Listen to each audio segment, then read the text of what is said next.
Ça donne quand même une boîte à outils qui est extraordinaire pour pouvoir bien maîtriser tout ce qui peut se passer dans un environnement d'une entreprise en fait.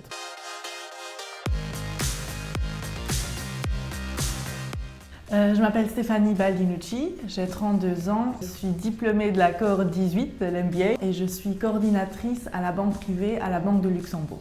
Alors Yannick Verlanetter, donc j'ai 48 ans, je suis diplômé de la cohorte numéro 2, donc ça remonte un tout petit peu puisque c'était en 2007. On a développé l'Emerging Talent dont on va parler un peu plus tard. Et aujourd'hui, on continue à travailler entre mon entreprise qui est le cabinet Valter, qui est un cabinet de recrutement, l'ICN et le programme exécutif MBA, dans une logique de continuer au développement des performances des collaborateurs de nos clients.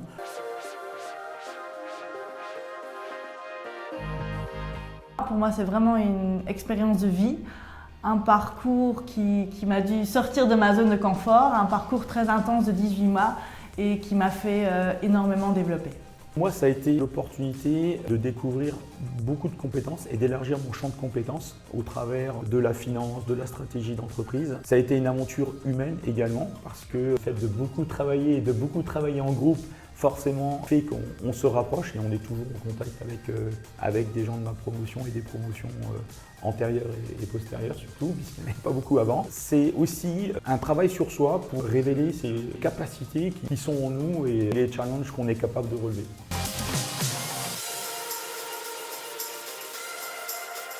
Le fait de pouvoir sortir de son quotidien, de pouvoir prendre de la hauteur, d'élargir, comme tu as dit, le champ de compétences.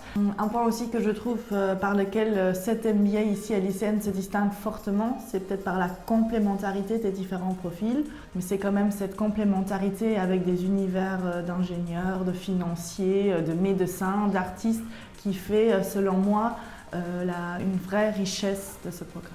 Mais après aussi l'ICN, cette image moderne, cette attractivité, cette combinaison de art, management et technologie qui a également m'a conforté dans mon choix de rejoindre cette aventure. Au démarrage, en fait, je cherchais plusieurs axes de développement. Le premier, c'était tout le volet finance et stratégie d'entreprise. Étant ingénieur de formation initiale, je n'avais pas cette dimension-là, alors que dans mes responsabilités, j'en avais absolument besoin. Et enfin, le troisième volet, qui était un volet géographique, puisqu'en étant en poste, je cherchais aussi une formation de très bon niveau, mais une certaine proximité aussi, pour ne pas perdre de temps et s'éparpiller, en plus de la responsabilité professionnelle qu'on occupe, et du temps qu'il faut évidemment et de l'énergie qu'il faut passer sur le programme.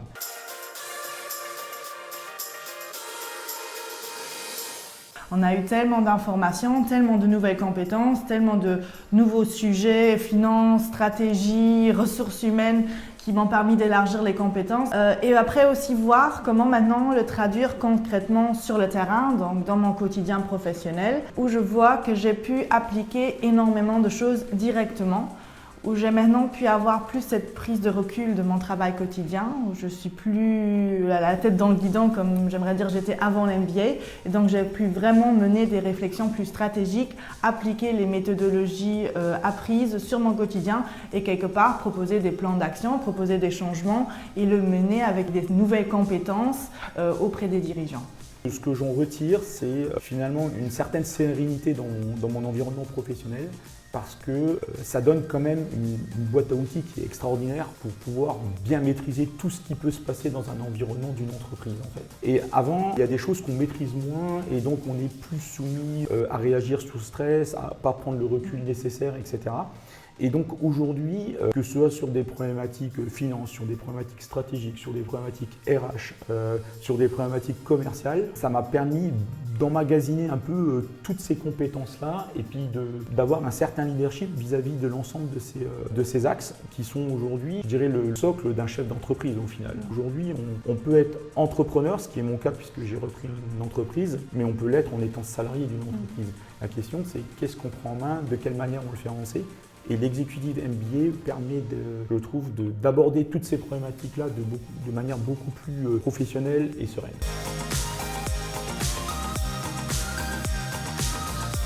À l'origine, l'idée c'était de regarder de quelle manière les différentes cohortes continuent à garder un lien entre elles. Donc ça, c'était un premier axe en disant il faut qu'on ait quelque chose qui permette d'une manière ou d'une autre de fédérer les différentes cohortes entre elles, parce qu'un programme comme Executive MBA est robuste, parce que la formation est robuste, mais parce que son réseau est fort également. Et ensuite, l'idée, c'était d'identifier quels allaient être les différents emerging talents des différentes promos.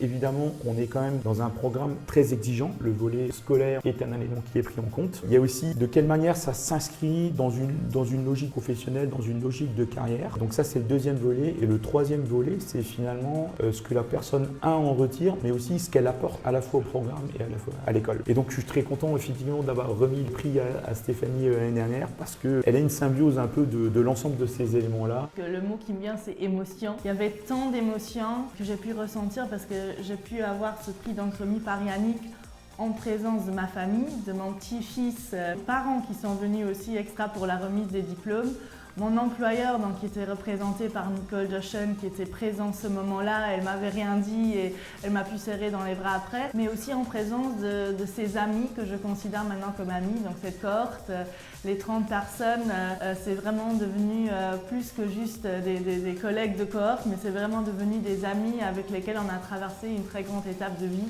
Et donc c'était vraiment un moment de forte émotion, et je dis aussi que ces prix, c'est pas que moi, mais ce prix il est pour tout le monde et pour tout ce qu'on a pu traverser ces 18 mois.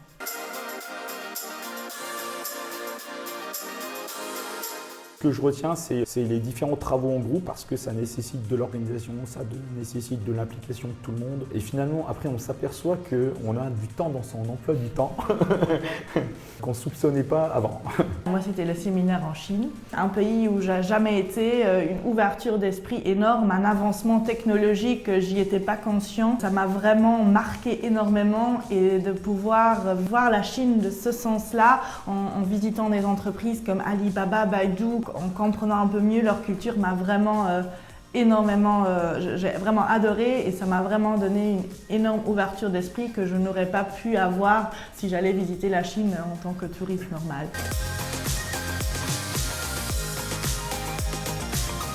Et ça apporte tellement de choses, ça donne, au début on voit que les problèmes finalement, hein. On voit la charge de travail, on voit il n'y a plus de compromis à faire sur les sorties, etc.